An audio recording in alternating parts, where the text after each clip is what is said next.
Assalamualaikum warahmatullahi wabarakatuh. Salam sejahtera untuk kita semua, sahabat Fides yang saya banggakan. Beberapa waktu yang lalu kita mendengarkan dan menyaksikan pemberitaan di media massa adanya aktivitas yang menurut beberapa kelompok-kelompok tertentu ini adalah aktivitas ekonomi yang dianggap sudah berkesesuaian dengan konsepsi yang dianut oleh agama tertentu yaitu Islam, bahwa mereka sedang menggalakkan syariatisasi ekonomi, transaksi syariah, dan dasarnya tujuan dari mereka adalah membangun ekonomi keumatan versi yang mereka pikirkan dan lakukan. Di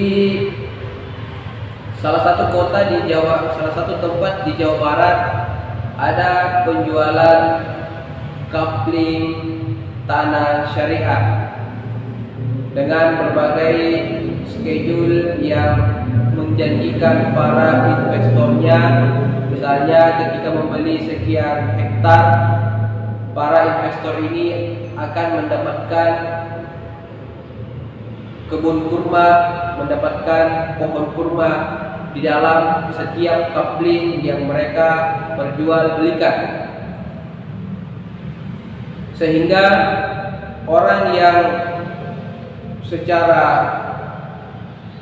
kesadaran keagamaan tertarik karena kampanye syariatisasi, kampanye kepada kembali pada ekonomi Islam memang sudah lama digalakkan dan dikampanyekan jauh-jauh hari sebelum transaksi ini terungkap oleh para investor itu sendiri. Ketertarikan mereka karena iming-iming bagi hasil investasi yang besar, tetapi secara kalkulasi numerik ekonomi tidak rasional. Karena dalam beberapa tahun misalnya menurut mereka pohon kurma ini bisa berbuah dan buahnya akan dijual mahal kepada masyarakat umum, sehingga investor akan mendapatkan keuntungan. Sebenarnya polesan syariatisasi pada produk yang mereka perjualbelikan sudah menjadi hal yang lumrah bagi kalangan aktivisme Islam yang memiliki semangat yang begitu besar mengkampanyekan syariatisasi syariah ekonomi tersebut, sampai akhirnya pemilik dari tanah kapling tersebut, terakhir informasi yang kita dengar, mereka digugat oleh para investornya. Entah bagaimana kelanjutan dari kasus tersebut, akan mungkin berakhir di ranah hukum. Kasus kedua yang membuat kita kembali kaget dan terpaksa harus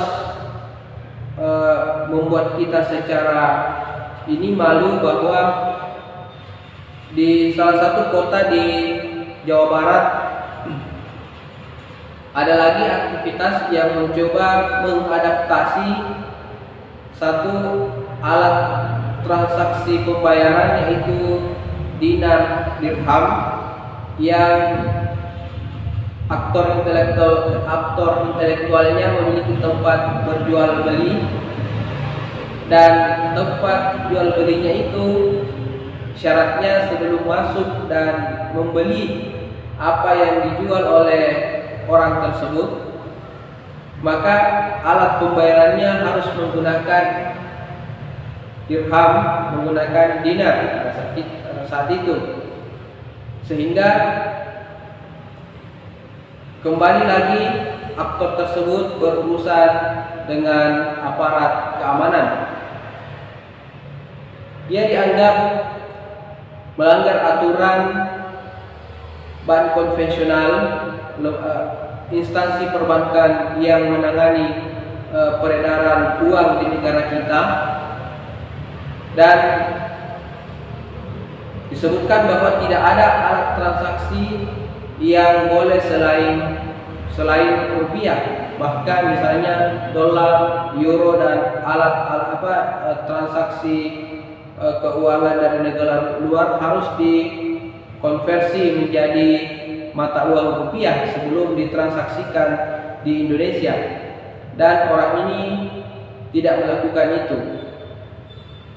Orang harus membeli dinar dirham ke pihaknya sebelum dapat membeli produk-produk yang dia perjualbelikan.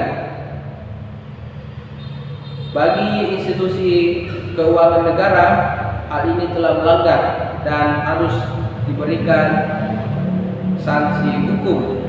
Kira-kira seperti itu, dan banyak kasus-kasus lain yang tidak saya jelaskan, tidak saya sebutkan, bagaimana persepsi kita dan kesadaran yang selalu digembor-gembirkan oleh para pegiat-pegiat dan aktivis gerakan kembali kepada ekonomi keislaman, ekonomi umat, syariatisasi ekonomi begitu gencar digalakkan dan dikampanyekan oleh mereka. Hal tersebut tidaklah salah, tidaklah keliru, karena tujuannya adalah kesejahteraan yang masing-masing ingin mereka peroleh. Ada kesadaran bahwa mereka juga memiliki tanggung jawab besar terhadap sektor ekonomi, sektor sosial, dan lain sebagainya, sehingga menjadikan kampanye syariatisasi ekonomi adalah tagline dan tujuan utama mereka. Tetapi hal yang paling patut kita tanyakan kepada mereka, sebenarnya apakah efektif menjadikan terminologi syariah sebagai sebuah bahasa ekonomi?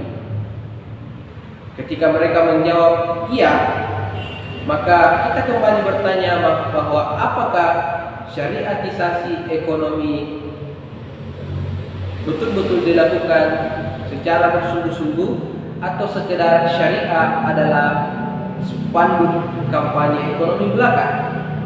Ini yang menjadi kampanye kita, kampanye pertanyaan kita kepada mereka. Bagi para pelaku konvensional, mereka menganggap bahwa ekonomi itu tidaklah beragama. Ekonomi asasnya adalah kesejahteraan, adalah distribusi kesejahteraan bagi semua umat manusia tanpa memandang satu identitas